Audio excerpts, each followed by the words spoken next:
Hey, welcome in. Welcome to the Arrowhead Addict podcast. We are here coming to you live. The Kansas City Chiefs are going to the Super Bowl. You only win a Super Bowl 2 times every 5 years, right? Oh! The warm-up act is over. Let's bring in Melissa Etheridge, massive Chiefs fan. Melissa, Super Bowl champion, 2-time Pro Bowler, and Trent Green. Trent Green, how you doing? Hey, what's going on, guys? and he picked it up! He picked it up! He's gonna score!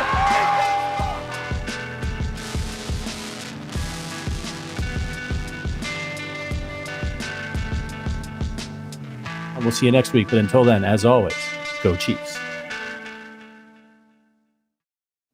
Hey, welcome into the Arrowhead Addict podcast, Thursday edition. Patrick Allen here with you, as always, to get you your Chiefs fix.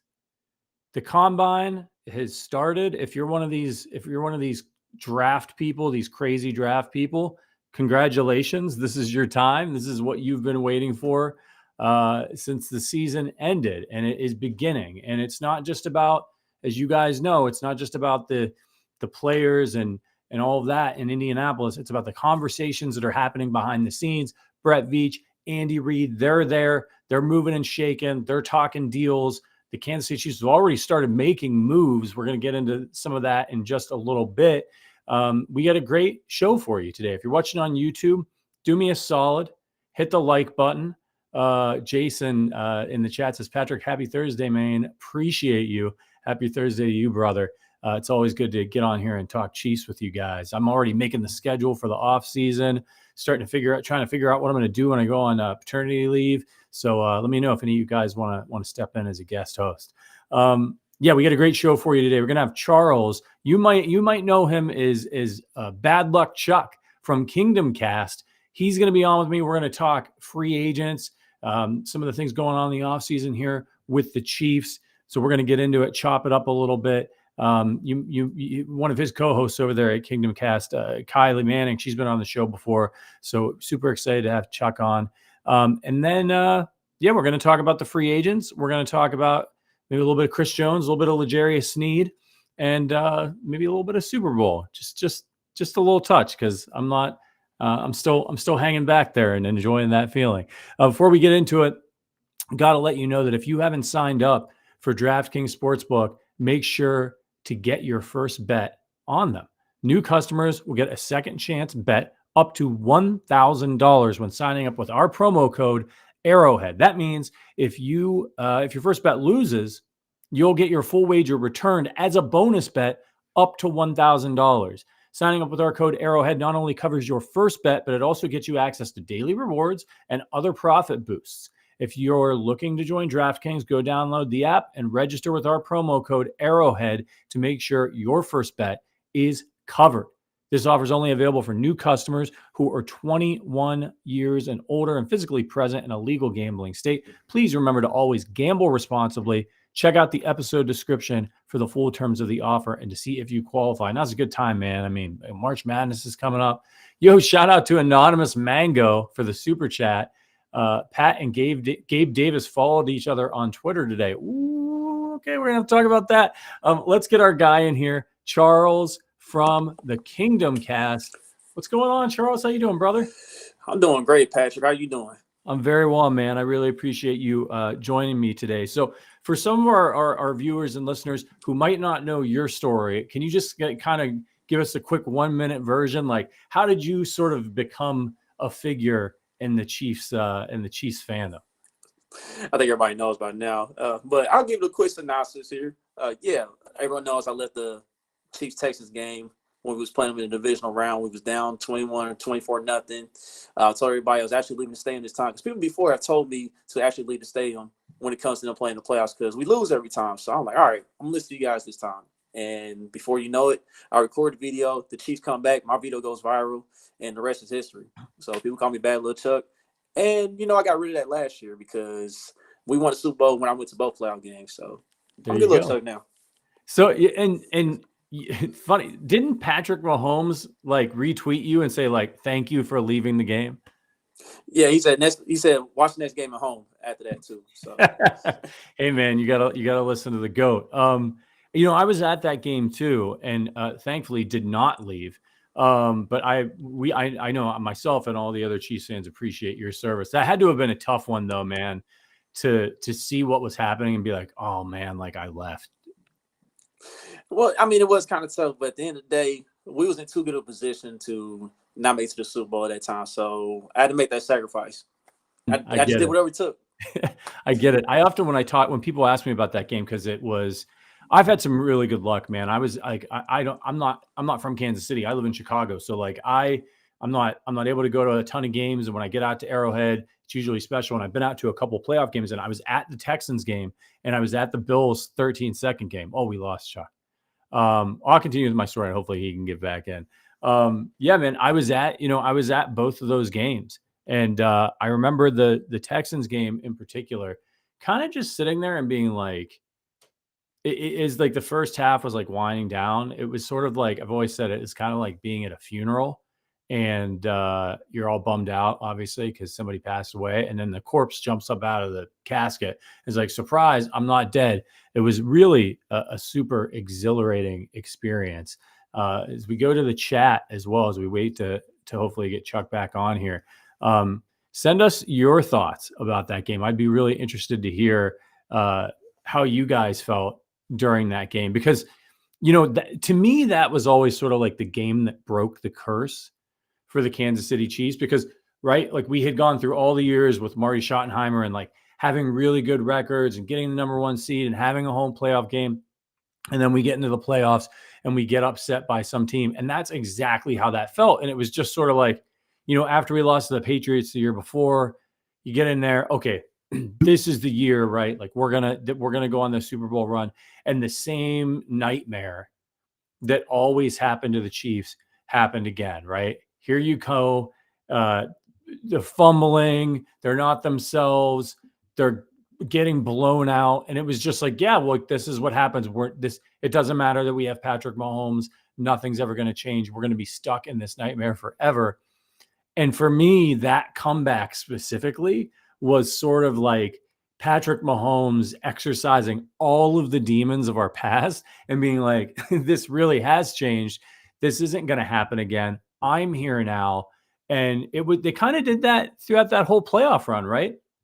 And then they go to the next week to Tennessee, fall down by 10 points to them, come back and win, go to the Super Bowl. I mean, I don't know how you guys felt. Like, I thought the Super Bowl was absolutely over. I walked in, like, I remember I was just watching it at home with my wife. And I remember just like, I ordered some barbecue or some food or something. And somewhere around the start of the fourth quarter, I got up and I was just started cleaning up. You know what I mean? Like during the commercial breaks, it's just like I started moving on early as like a defense mechanism. Is already started coping, and I was like, okay, well, this one's over. We're not going to win it. And I remember she looked in. She actually told me this not too long ago. She looked into the kitchen, and I was standing in the doorway with my head against the side of the cabinet. Like I had walked in and like put the dishes in the sink, and I was just like, oh man, this sucks. I can't believe, like, and I was trying to cope and like deal with it. Cause I was, on one hand, we finally made it to a Super Bowl for the first time in my life. So I was jacked up and excited about that. But on the downside, here we are, we're going to lose. And I just, man, I really wanted to get that win, but hopefully we'll be back. And then Mahomes magic happened. And that's just sort of the way these guys roll, man. They've got to get down by 10 points before I even tweeted that during this year's Super Bowl. I was like, hey, got to be down. The Chiefs were down by 10. And I tweeted, the Chiefs have them right where they want them. And I remember some of the replies, not this year. Like everybody was down bad in the game this year against the 49ers. And lo and behold, Patrick Mahomes did it again. By the way, you're watching the Arrowhead Addict podcast. Oh, he made it back. Charles is back with us. What the heck just happened? When you're doing stuff like this from an iPhone, like anytime I'm doing any kind of video or anything on an iPhone, like you touch the wrong thing, and then the next thing you know, it's shutting stuff down, open up new tabs and all that stuff. Gotta be careful. Okay.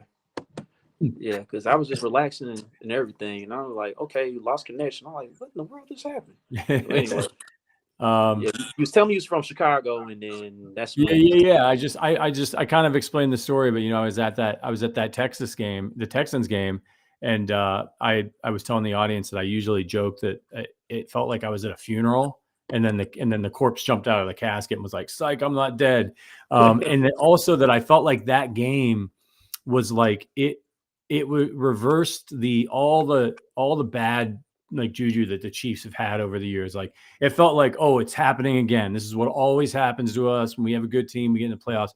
And it kind of took Mahomes like slaying that dragon for us to finally get to the promised land. Yeah, for sure. Yeah. How do you feel about this team's propensity to just like always go down by 10 points in these huge games and scare the hell out of it? Like, have you gotten to the point as a fan where you're like not as worried as you used to be because you're like, well, you've seen them come back so many times now? Yeah, I'm pretty comfortable, man. Like Andy Reid said the other day, like it helps when you have a good quarterback. He said good quarterback. I'm a guy to correct him on that. You mean great quarterback? Because McNabb and Vic, they was good. Patrick Mahomes, this is different. This is greatness we're watching here. So anytime we're down by 10 or more points, I'm not worried because I know he's gonna get us back in the game, and we're gonna have a shot at the end. So yeah, I'm just not. I can't help it because I'm a fan, so like I still get down, right? Like, and I'm like, oh, but I feel like they've taught us, man. Like down 10, I'm not going to stress. I don't care if it's a Super Bowl. I don't care how bad they look, and unless the game is out of reach, I know that they can come back. And now after the season, I'm also like, man, they could look like absolute dog shit all year long, and as long as they make the playoffs, they could go on a Super Bowl run. How were you during the season this year? Were you like, this year's different? Like we're not gonna be able to do it? yeah, I mean, it definitely was different. I mean, it was definitely a test because we're not used to the offense looking like how they looked this past season. Like previous years before, when Eric Bieniemy was offense coordinator, we was like either top 5 or we'd be number 1 in a lot of categories on offense. This year was a lot different. Like there's a lot of struggles. Guys dropped a lot of passes. We led the league in drops. Had a lot of penalties. We was up there in penalties as well. So it was just a true test of fandom this year. But at the end of the day, I was like, look, we know we're not gonna have the Arrowhead Invitational this year. All we gotta do is win the division, get in the playoffs. We got a shot against everybody. And when we got in the playoffs, I said, look, we could beat anybody. Yeah. With this defense, this is the first time Patrick Mahomes is at a defense of this caliber. So I just knew we had a chance no matter what. Yeah, that's the thing, man. Like the offense was pretty mediocre, and they still managed. I mean, I think I saw on Twitter that by DVOA, this was the hardest road to a Super Bowl any team has had ever, and they won the Super Bowl with guys who couldn't catch. Yeah, I mean, it's crazy. Like wild. it's completely crazy. So that's the thing when you think about this defense is if they can keep it together and like Rashee Rice gets a little bit better and they like find one more dude who can catch the ball a little bit, like they're really going to be tough to beat. So I wanted to ask you. I want to start with obviously Chris Jones. By the way, you're listening to the Arrowhead Addict podcast. We got Charles Penn from Kingdom Cast here talking a little ball with us. If you're watching out there on YouTube, hit the like button. If you're listening to this later on the audio version, make sure you head on over to Apple Podcasts. Give us a 5-star review. Chris Jones, man, where do you stand on this? Last year offseason was really frustrating. The Katz brothers, all the drama. This year, it sounds like it's maybe going to be more promising. You think he gets the deal done? I would love for him to get a deal done because I've been more of a Trent guy. People may have to debate about if we had to choose one or the other, keep Chris Jones or L'Jarius Sneed, and we'll get to L'Jarius Sneed in a sec. But like with me, Chris Jones, I feel like at this point in his career, I think he's just now reaching his prime. I feel like if you give him like at least, let's say, a 3-year deal, I feel like he'll be worth your money for the next 3 years. I don't think he's slowing down anytime soon. And you got the young guys coming to the draft. I mean, some people talk about T'Vondre Sweat. Some people talk about Chris Jenkins Jr., the son of the Panthers defensive tackle Chris Jenkins. There's guys like that. We can maybe develop those young guys in a hurry. But I think at this point, it's kind of risky, And with the way Chris Jones is playing, I think you keep that guy around because he was the sole leader of the defense. Yeah, I'm with you, man. For a while there, I was kind of like, I was leaning, if I had to choose, I was leaning Sneed just because of the age thing. But the more I thought about it, man, I'm like, this Sneed's fantastic. But Chris Jones is a Hall of Famer. He's probably a first ballot Hall of Fame guy. He's been absolutely incredible. And as long as it's not going to financially cripple the team, which I don't think Brett Veach will do, like I don't think he'll make a deal like that. I'm kind of like with him and Kelsey, I'm like, ride these dudes till the wheels come off. Because like even if Chris Jones takes a little bit of a step back, he's still a huge problem. And he's going to make things easier for George Karlaftis. He's going to make things easier for FAU to develop by seeing one-on-ones. If you take him out of the equation right now, those guys could be a lot less effective. I'm saying ride it in, man. Ride it all the way in. If he falls off a cliff, fine. I would rather have him, even if he's kind of just totally beat and he just can dig deep for one game and we need him, like late in his career. And we've seen these pass rushers be able to do that. Like it's not like a wide receiver where they lose their speed and like they're toast. They can't play anymore. These pass rushers sometimes can stick around. If he really falls off a cliff, all right, you pull him on the sideline, you take down his snaps, all those things. But it's not like he's an old man yet. I think you're right. I think he can play for a little while longer here at a really high level. If you get 2 more years of peak Chris Jones or near peak Chris Jones, that could be 2 more Super Bowls, man. I think that's worth the risk because it's not like you're just gonna be able to go in the draft and get you another Chris Jones. Right. It is. I mean, the draft is a draft for a reason. It's a dice roll, and and that's nothing to take away from L'Jarius Sneed either. L'Jarius Sneed is great. I mean, I would love to have both of them long-term contracts, but I just feel like it seems like L'Jarius Sneed might be playing on the tag, or he could just be traded at some point. That's what it kind of feels like, but we'll see what happens. Yeah, it's weird. The report's out there, so let's get to Sneed and let us know in the chat how you guys feel about all this. Whether you think it should be CJ or Sneed. I mean, at this point, they've tagged Sneed. So Chris Jones is either getting a deal or he's walking, right? Joshua Clayton in the chat says, ride or die with Stone Cold Jones. KCDC says 7 sacks in 11 games. I think you're talking about Omenihu. So KCDC asks, will Veach cut Omenihu? That's a really interesting question. And I don't know the answer to that. They could save some money. A good bit of money if they do cut him, but he was really effective. But he also might not be ready for the beginning of the season. But I think something to keep in mind about the Kansas City Chiefs in that situation, it doesn't matter if he's ready for the season. You don't care. You like the beginning of the season, whatever. Look how they were at the beginning of the season this year. Nobody could catch the ball. If he's back for the playoffs and he can play, if he's gonna recover well and he can play at that level, that's what you want, right? Like, who cares? Good. Keep him, let him rehab all year long. Bring him back in December for for the last 4 or 5 games of the season. Let him get his wind and everything. And then you're adding another pass rusher mid-season for the playoffs. If it's not a catastrophic injury, I would bring him back. That dude can play. Yeah, I'm with you on that. Because like somebody mentioned 7 sacks in 11 games. I mean, that's pretty incredible production just from that short standpoint. I mean, just imagine if he had played a full season. Right. Talking about double-digit sacks, possibly. Yeah, and it's the same thing with like the offense this year. Like some guys took a couple of steps back, but if it took Rashee Rice some time to develop throughout the course of the year. If Rashee Rice was the same player at the beginning of the year that he was at the end of the year, the Chiefs might have still got the number 1 seed. Like so sometimes it's a long season, especially for the Chiefs, because that they're going to go on a deep playoff run every year. So I think we need to keep that in mind. And Joshua Clayton said he missed 6 games and we still did good without him. Yeah, the defense was still really good, even when Omenihu wasn't there. And then he comes in, he starts making an impact. So I would lean towards keeping him, unless they're just so cash strapped that they have to, they need the money to get a receiver or something like that.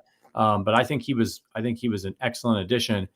And who knows how that Super Bowl goes if he was able to play in it, man. It might not have been as close as it was if they could have gotten a little bit more pressure on Brock Purdy. So now, but back to L'Jarius Sneed. So where do you stand on it? It sounds like the reports are that they'll entertain trading him if they can't get a long-term deal done. So that kind of puts us on the clock.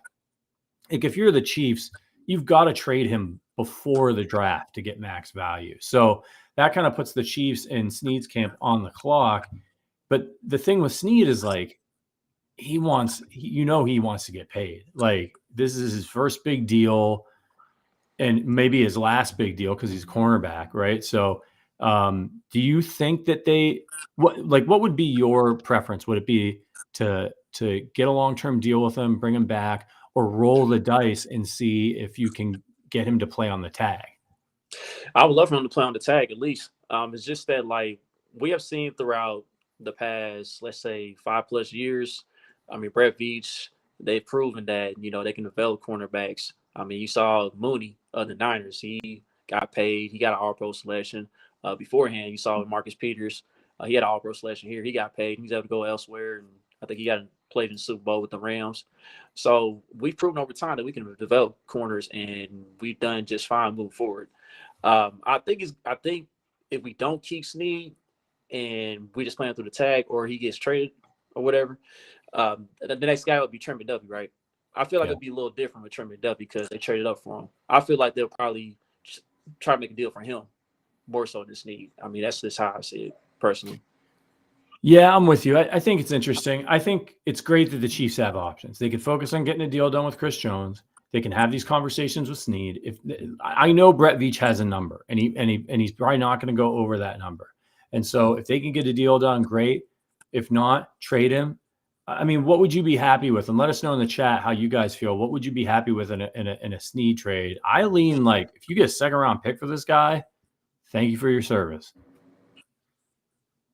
Yeah, just know that you're not gonna get a deal like how we got with Tyreek Hill. You're not gonna get that haul for the Sneed. Yeah. So yeah, that's for sure. He's got some knee issues. He's getting into his late 20s.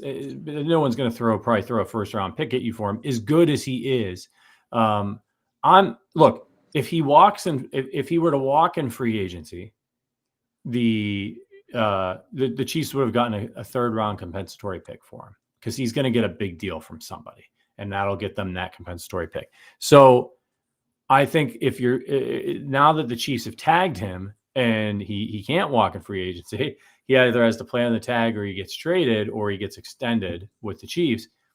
I think that is an indication that Brett Veach knows the market for him and knows he can get either a much better third round pick and some change for him, or maybe even a second round pick. And so Josh Clayton says second rounder and maybe a fourth or fifth too. Yeah, I think that'd be great, especially if you get a second rounder this year and maybe a fourth next year. Now, look, I talked about this on the podcast a couple of weeks ago. There was a great article in ESPN Insider by Dan Graziano, and he laid it out. By doing restructures and doing things like cutting MVS, the Chiefs can free up enough cap space to pay Sneed a top of the market deal and sign Chris. Actually, the way that Graziano laid it out, he was like, he said they could tag Chris Jones, and that was like a $30 million hit, and pay Sneed a top of the market deal and still have money left over. And that was only, of course, they did a bunch of things like totally restructuring Patrick's contract and pushing money out and stuff like that. So they have the financial flexibility to do this if they want. But I think what's probably going to end up happening, Sneed gets traded, they do a little sign and trade or something like that, and he gets traded, Chiefs get a pick, and then they bring on, they've been drafted cornerbacks the last couple of years. I think they knew this was coming. Yeah. All right. And then also you got the young guy, Najee Johnson. He's coming back. And some people were saying that he could have been a starter this year, the way he was looking. Yeah. So. Yeah. They're deep. They're deep at the position. And as great as Sneed was for them this year, you got it. You got, who's going to play left tackle for him next year? Like, that's kind of an important position. You know what I mean? So there's a lot to figure out. You can't keep everybody. That's just the way it is, especially when you're a good team. Joshua in the chat says, also depends on how the draft goes. Maybe cornerbacks go early and a team like Philly or LA gets desperate and makes their trade during the draft. It's a good, interesting point, Joshua. I think it would be a little bit of a roll of the dice for Brett Veach to wait to trade Sneed until the draft is taking place. Just simply because his value, look, the thing about L'Jarius Sneed is his value right now is as high as it's ever going to be. I'm not saying he can't, but it's unlikely he's ever going to have a better season than he just had. I know he didn't have a bunch of picks or anything, but he locked down all the best receivers in the game throughout the course of the season and won a Super Bowl. So if you're going to trade him, you want to trade him now, and you want to trade him before the draft, before everybody spent their draft capital, because then if you're the Chiefs, if you're trying to build the roster through the draft and you're trading them after the draft, if it doesn't work out, then like you can't use those picks right now until next year. And so that doesn't help you this year. And you're down L'Jarius Sneed if you move him later. So I think best move, it would just be really risky to assume that you're going to be able to get a deal done during the draft. It takes two to tango.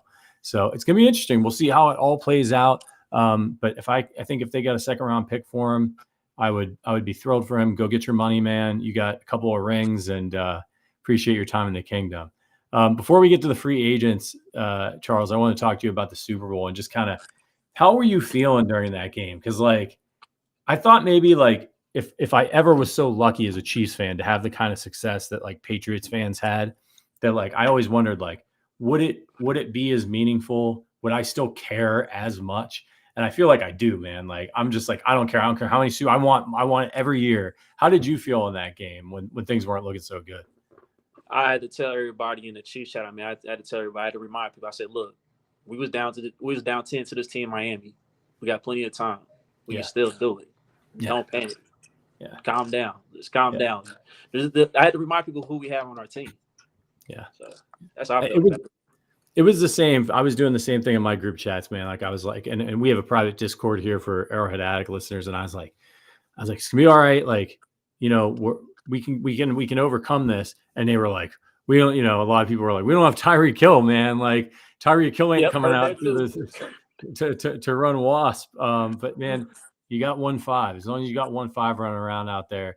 How would you rank this Super Bowl, I guess, as a fan compared to the other two that they've won?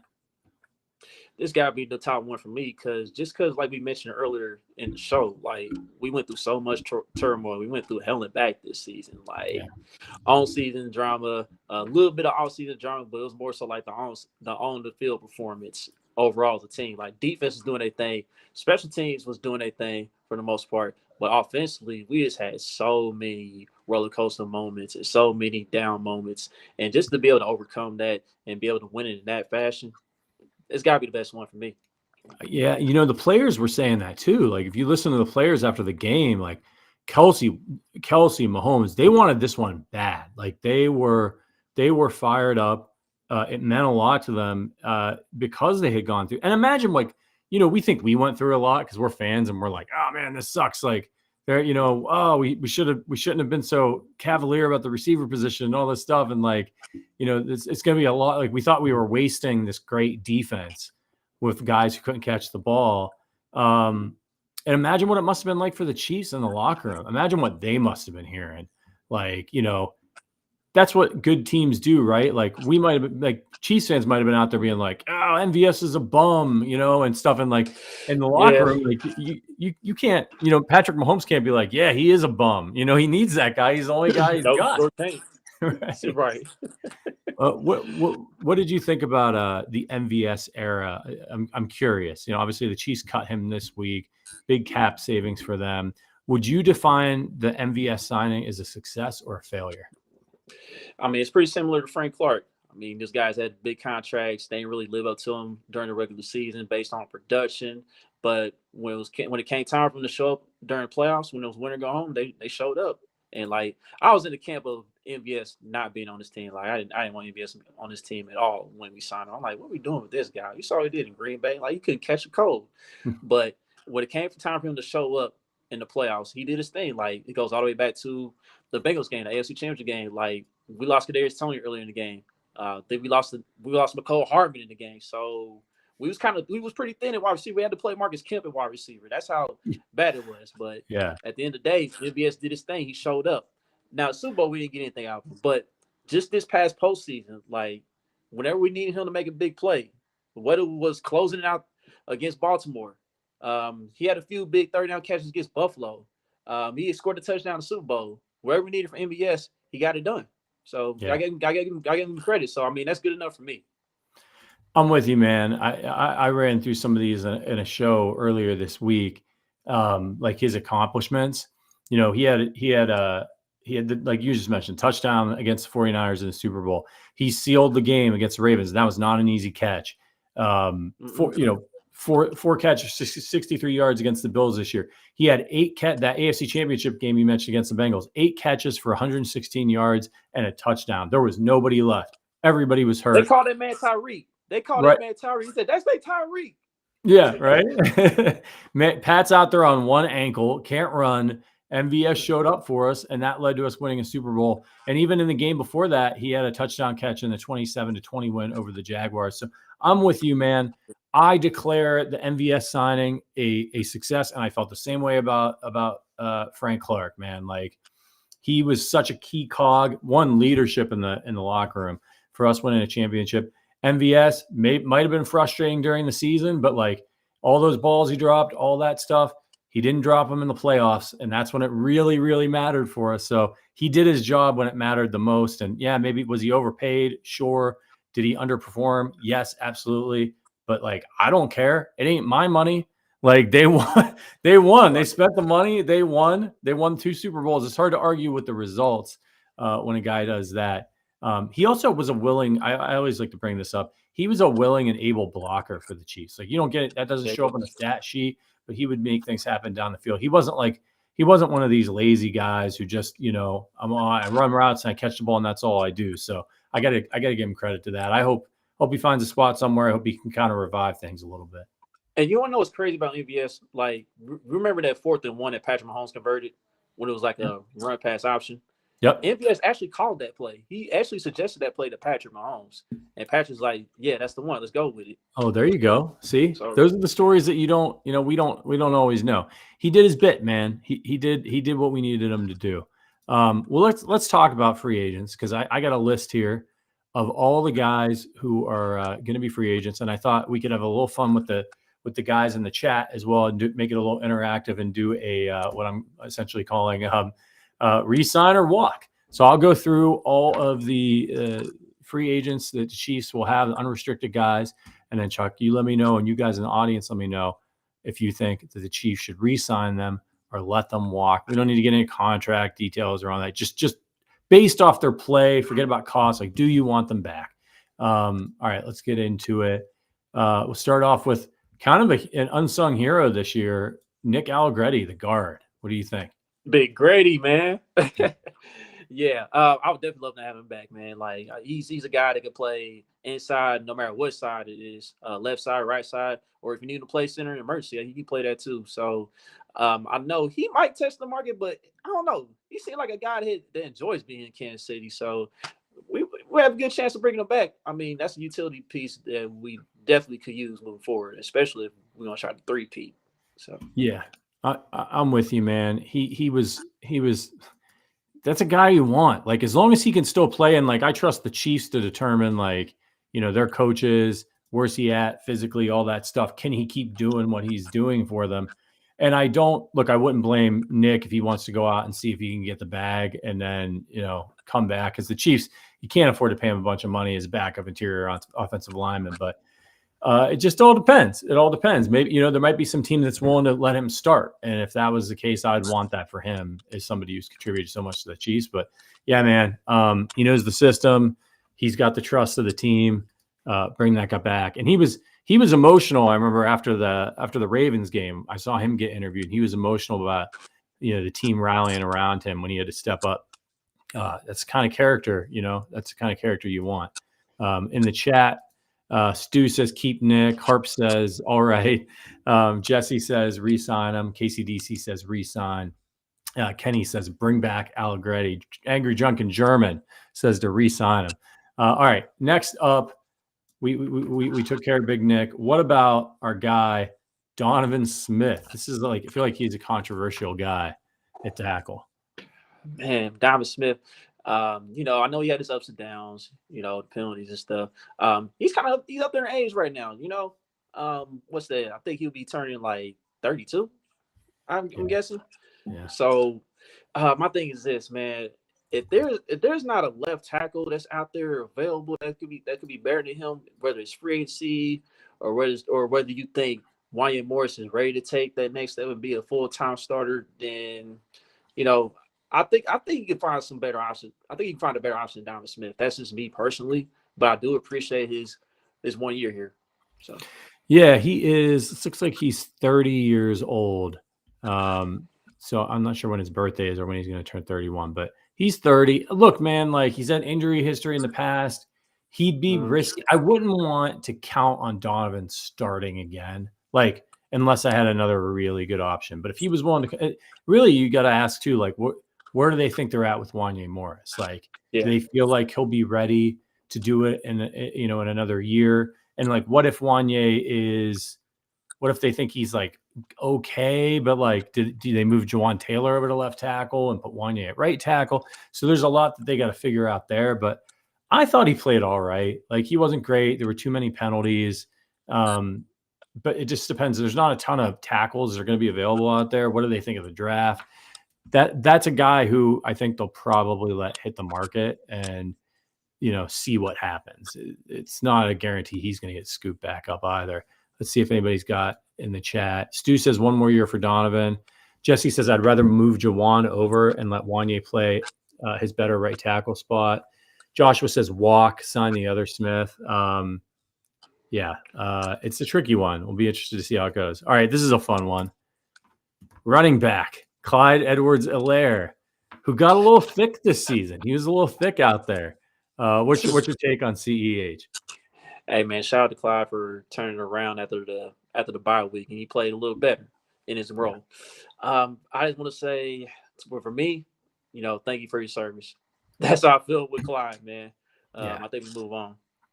I think so too. I mean, if he came back on like a really cheap deal because he knows the system, he's a replacement level running back, right? Like he's not awful. He's not good. He's just a dude. It hasn't worked out. It's probably better for both sides to get a fresh start. Let him go play in another system. I'm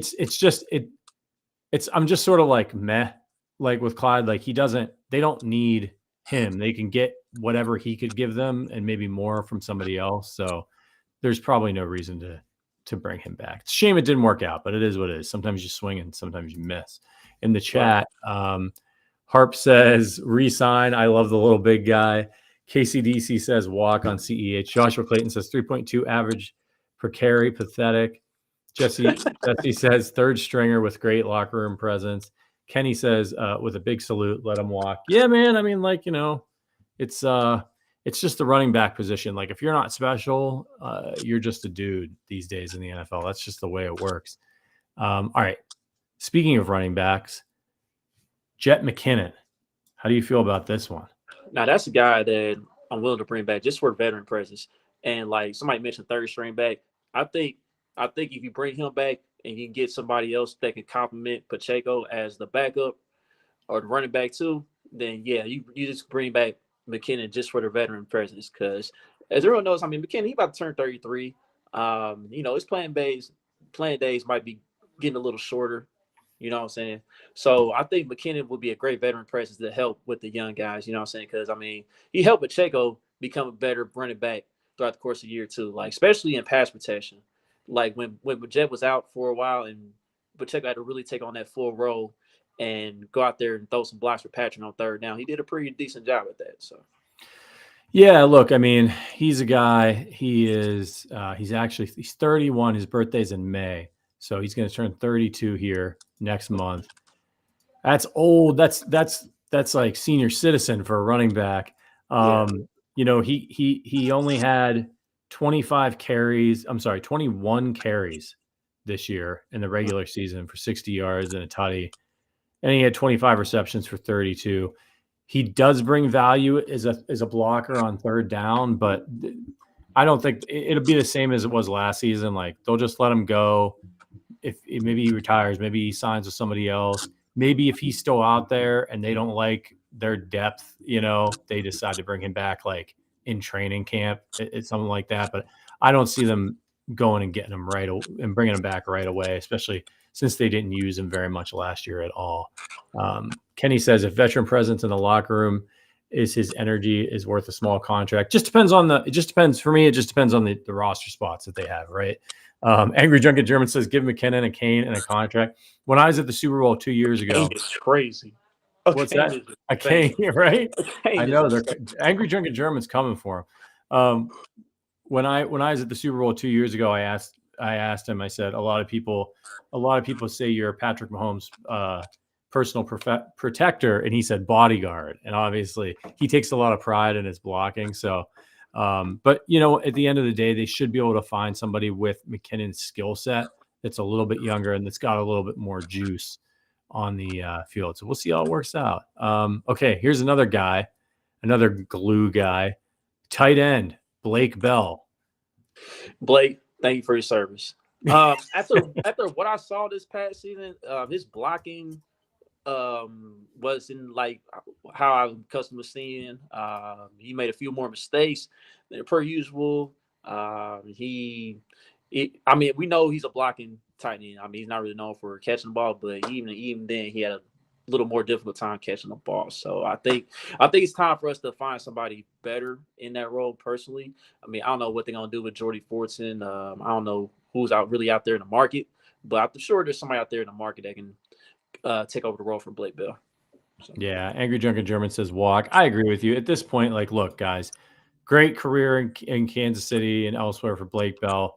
He's 32 years old. He's going to be 33 in August. This is a young man's game. He was with the Chiefs in 2019, then went to Dallas and came back to KC for the last 3 years. He's not used really at all in the offense as far as like moving the football as a skill position player. I'm with you, Chuck. Like, let's get young. We got to start getting younger at the tight end position, man. I mean, Travis can stay as long as he wants, but it's time to turn that one over. Okay, here's a fun one too. Wide receiver, Mecole Hardman. Ooh, man, McCole been in the news quite a bit. Yeah, he roasted and buried the Jets, man. Yeah, Jets fans, they kind of salty about that. Yeah. As far as McCole goes, I mean, he knows the system. I mean, we know he's gonna be. I don't know he's gonna be more than like a gadget guy.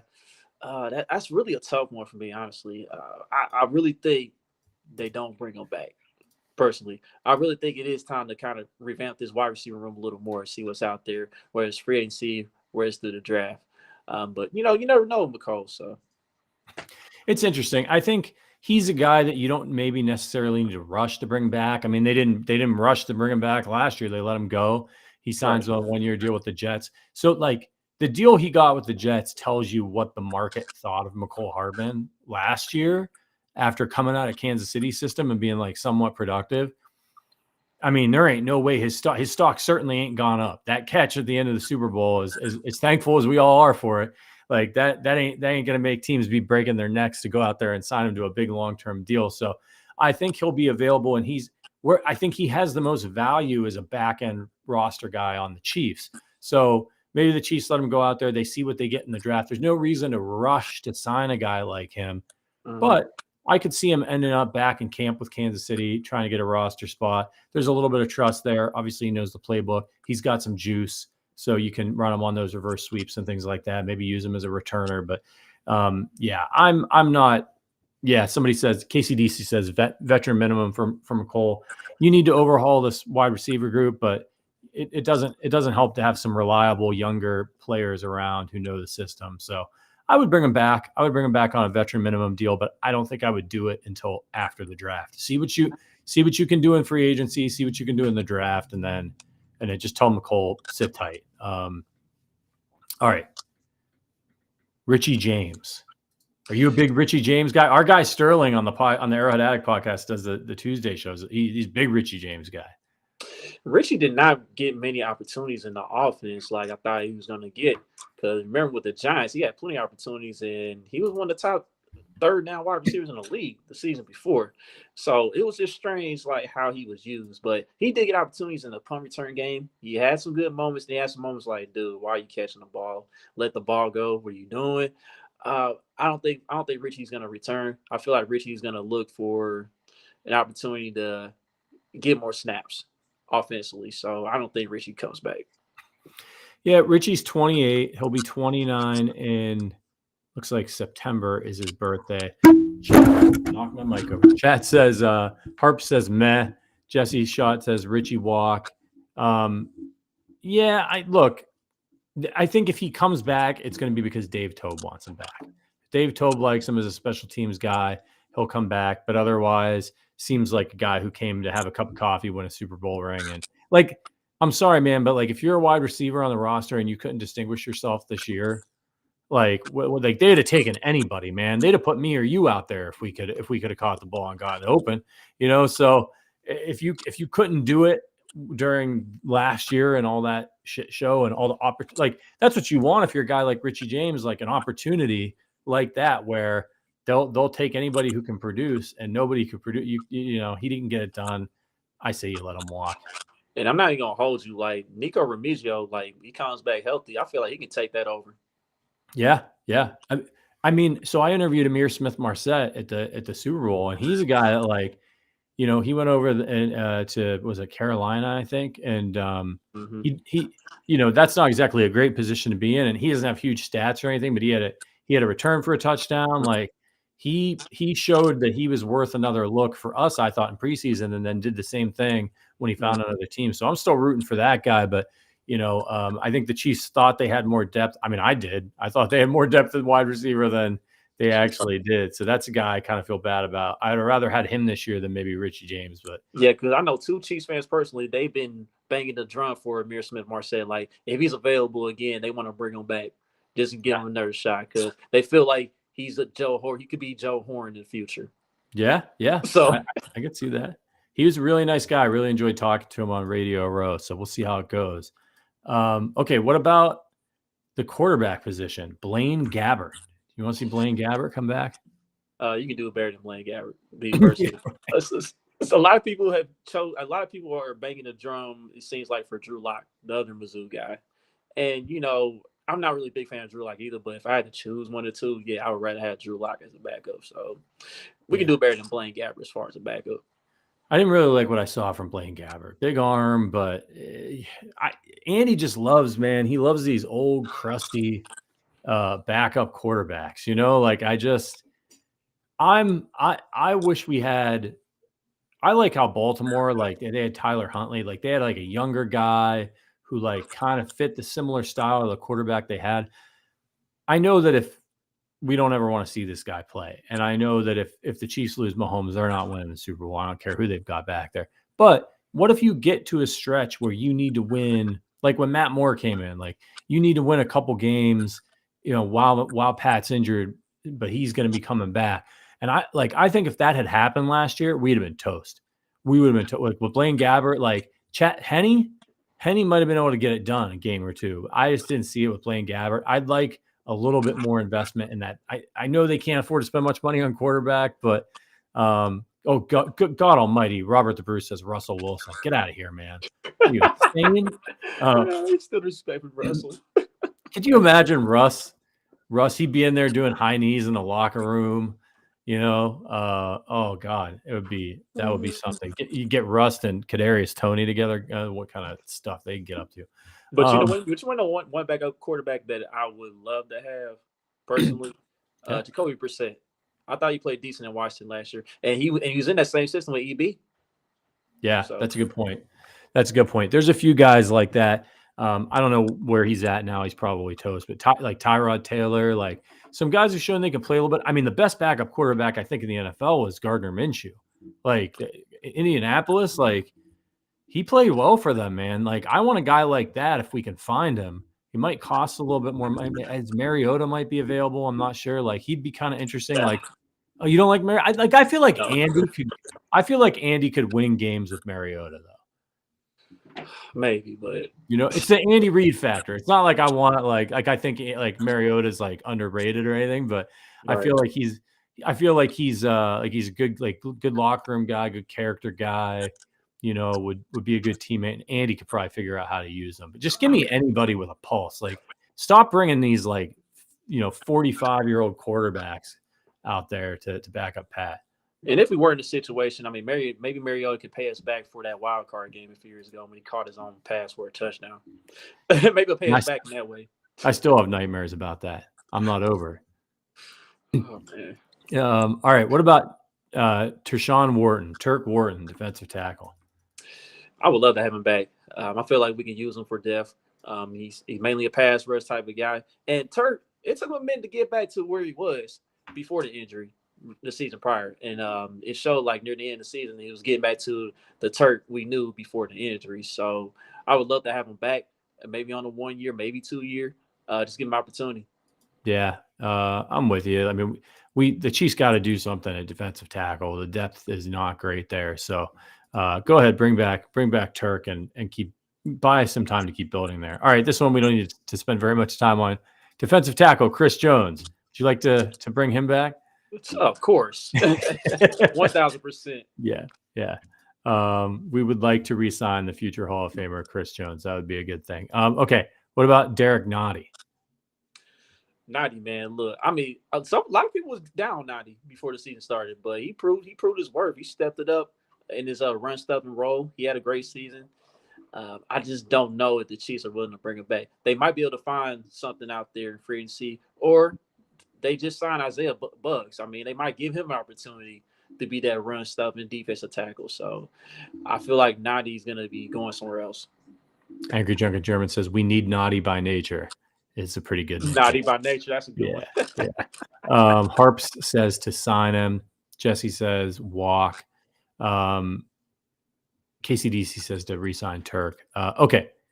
This is actually a fun one. Mike Dana, defensive end. Mike Dana, this is kind of tough because, I mean, early in the season when he was playing, we had to step up and play for that before Menu came back. I thought he looked decent. He looked like a guy that was probably going to get a decent bag after the year. Kind of slowed down just a little bit, but he was still a quality player. It feels like the type of guy that Steve Spagnuolo would fight for. So I think they could probably work out a deal and keep him in KC. Yeah, man, it's tough. He could be tough to get. I mean, everybody in the chat, I think rightfully so. Angry Drunken German says sign him. Harp says sign him. Joshua Clayton says re-sign Mike. Jesse says pay Dana. Honestly, he's solid and gives great effort. There was the Chiefs did a video. I think I saw it on their Instagram a few weeks ago, and they were asking the players who's like the underrated guy that like really means a lot to the team, and like a bunch of them were like Mike Dana. Like Mike Dana. He does everything you ask him to do. He's always where he's supposed to be. Plays well. I mean, look, like in his career with the Chiefs so far, they drafted him in the 5th round. So this is a 5th round pick 177 in 2020. He had 2.5 sacks his first year, 3 his second year, 5 last year, 6.5 this year. And he played more this year, as you mentioned, Chuck. Like he had 50 total tackles, 32 solo, and that 6.5 sacks. He defended 3 passes. I mean, he's probably like a guy like that. Like he's an ascending, like he's got a ceiling. Like he's not going to be like, probably a big double-digit sack guy or anything in the future. Although you never know. He's 26. He's 257, so he's not like a huge guy, right? He's like a speed rusher. He's probably going to get paid. Like that's a guy that kind of like Charles Omenihu was for the Chiefs. Like he's one of those guys that like teams who need like a little bit of pass rushing help. They're like, this guy, Mike Dana, like he had 6.5 sacks last year. Like we can rotate him in. He doesn't need to play every down. Like let's bring him in. So he's kind of a specialist. I just think he's going to command too much money for the Chiefs to be able to afford to bring him back. And they basically need FAU to become that guy for them and replace those sacks next year. But boy, I wish they could bring him back. I'd love to see like what the next couple years of his career might bring. But it's probably not going to happen. It's just, he's going to be too expensive. But the chat agrees, like they would love to bring him back. All right. Here's another interesting one. Willie Gay Jr. Man, look, I would love to have Willie back. I mean, Willie's a guy that's upbeat, man. He gets the guys going with his energy. One of those big energy guys. He was athletic linebacker, run side to sideline to sideline. The thing with Willie is, man, the injuries, man, like his reliability to stay healthy. I mean, that's a concern. And I think that's something that the Chiefs will look at.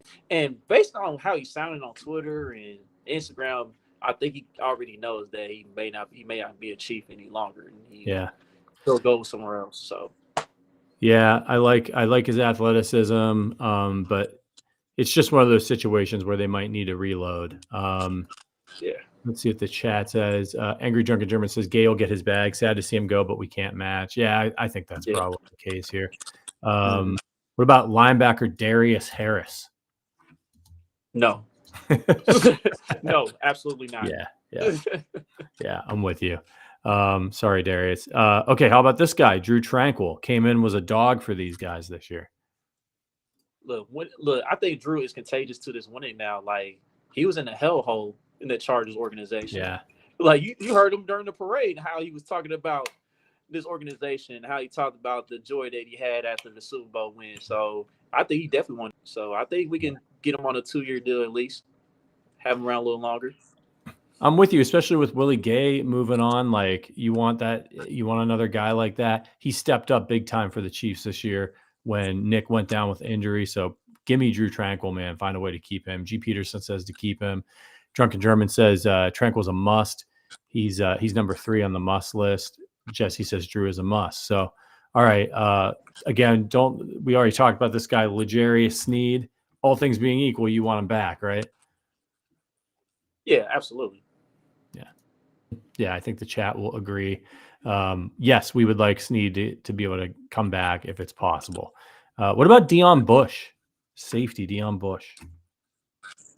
Man, local kid, man. I mean, I was happy for Deion, man, when he got that interception in that Baltimore game, the AFC Championship game. I mean, that was a great moment for him. Just being a key part in us going to another Super Bowl. It's kind of tough because, like we mentioned earlier, I mean, you got Najee Johnson coming back.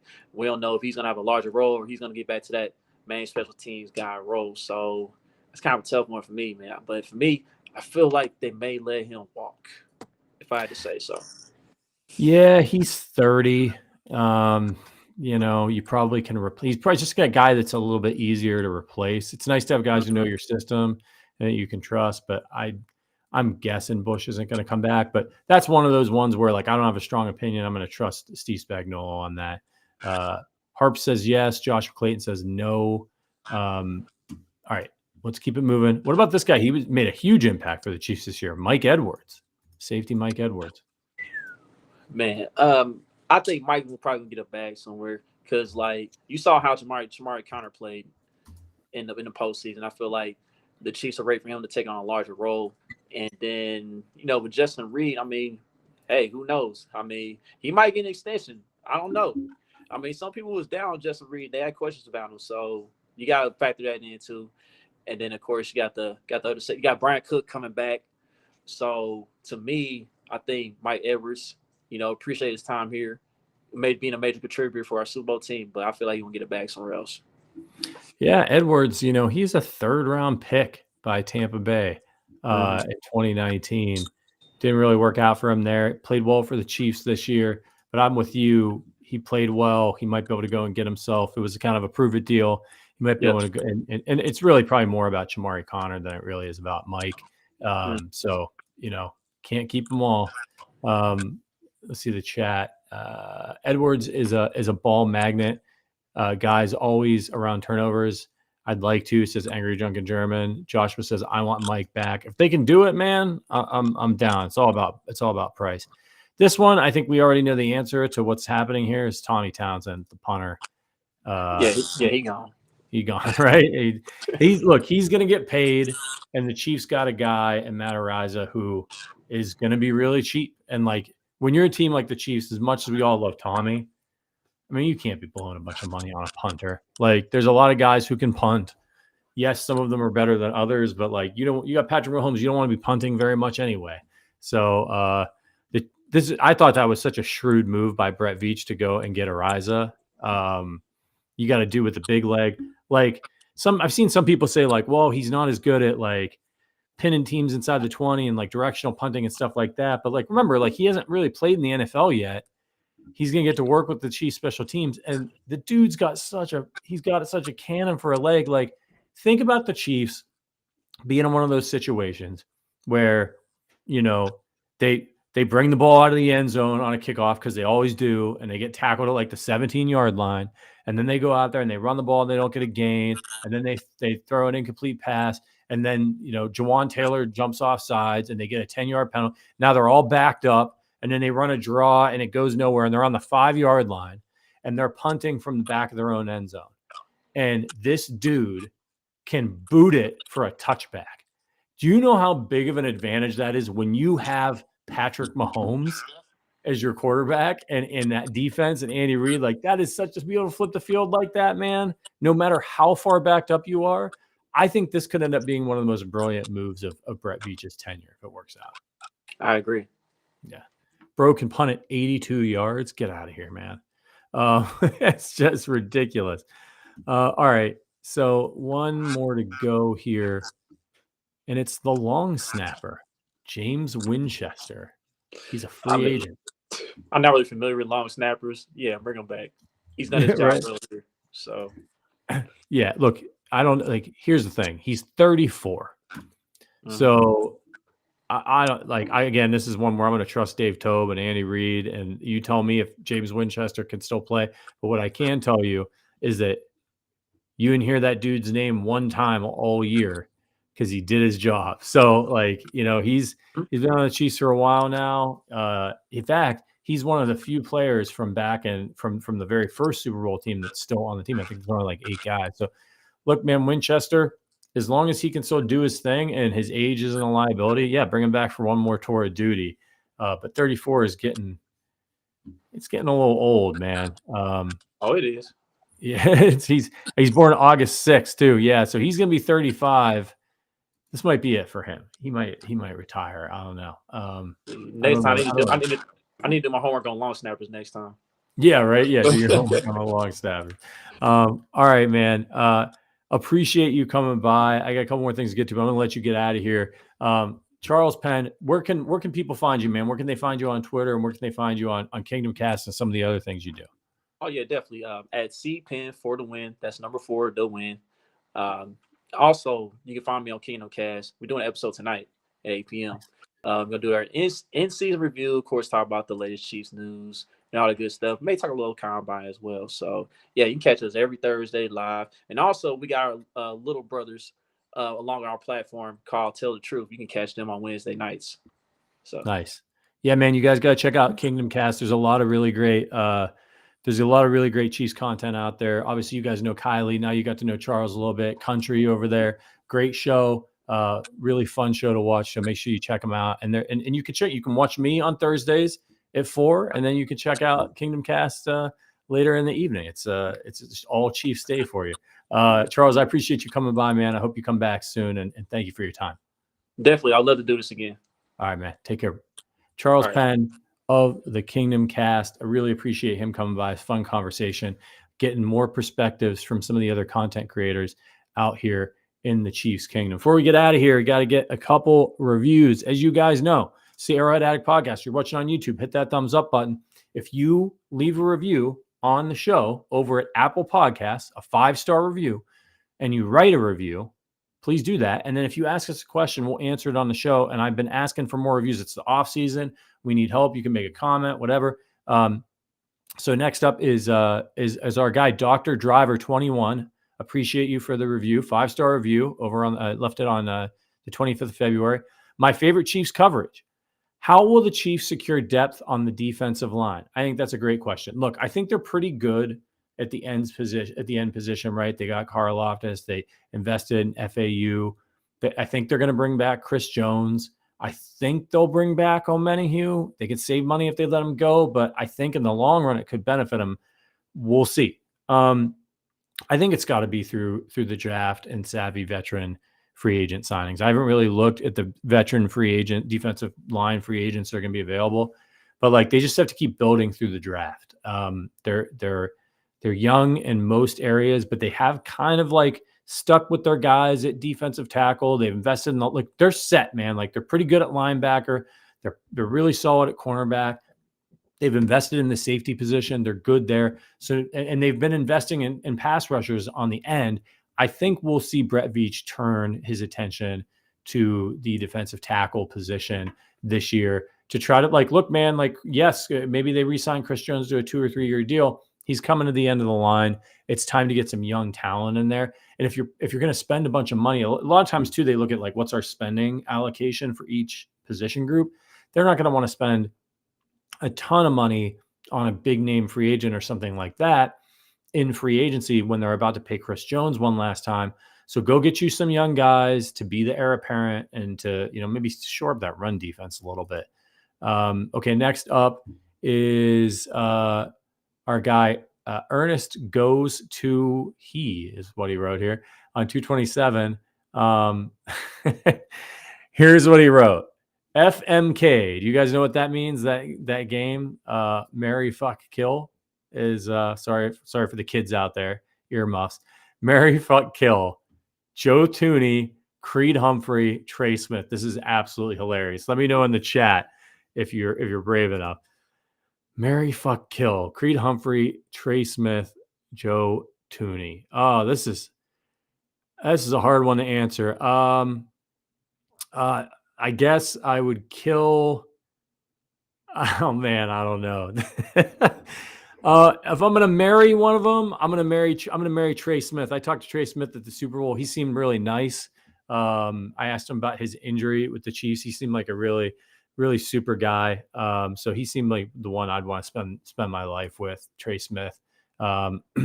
Creed Humphrey is man, like that's got to be the F, man. Creed Humphrey, a little bit of a wild man. Those are people you go have fun with. So F Creed, and sorry, Joe, gonna kill Joe. Can't believe you guys made me answer that. Sorry, Tooney.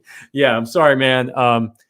But this is what you can do. If you leave us a 5-star review, I am honor bound to answer your question, even if it's one as silly as that. And now my boss will have clips of me saying that I would F Creed Humphrey. So there it is. Mark S says, can't be Creed. He will snap your balls into the ground.